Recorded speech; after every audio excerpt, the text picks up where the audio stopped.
جو آدمی فجر کی سنتیں گھر پڑھنے کا معمول بناتا ہے اور گھر سنتیں پڑھ کر مسجد جا کے باجماعت فرض ادا کرتا ہے، اللہ پاک اسے 3 انعامات عطا فرماتے ہیں۔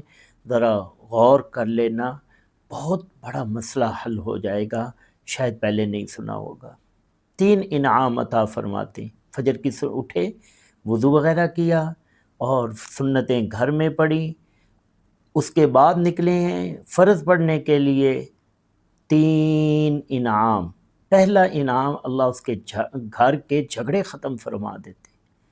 میاں بیوی کا جھگڑا ہے، اولاد کے ساتھ ہے، بھابھی کے ساتھ ہے، بھائیوں کے ساتھ ہے، کوئی بھی مسئلہ ہے، اللہ پاک اس کے گھر کے جھگڑے ختم فرما دیتے ہیں۔ اور دوسرا انعام، رزق کی کشادگی عطا فرماتے ہیں، اس کے رزق میں برکت ہوتی ہے۔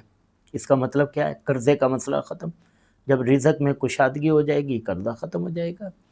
مارکیٹ کے مسئلے ختم، کہ آج مارکیٹ میں مندہ رہا، اس کو تو اللہ پاک نے رزق عطا فرمانا ہے، کشادگی عطا فرمانی ہے، اس کو کہیں نہ کہیں سے مل جائے گا۔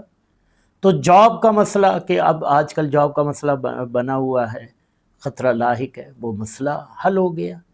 اس میں کتنے سارے مسائل آ گئے، تو اللہ پاک رزق میں کشادگی عطا فرماتے ہیں۔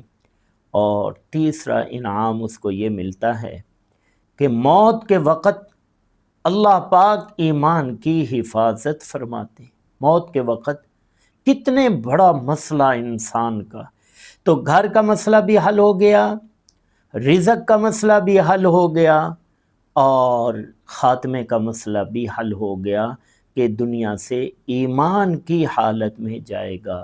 عمل چھوٹا سا ہے، اجر اور فائدے اس کے بہت زیادہ ہیں۔ معمول بنانا چاہیے کہ فجر کی سنتیں گھر پڑھ کر مسجد جائیں۔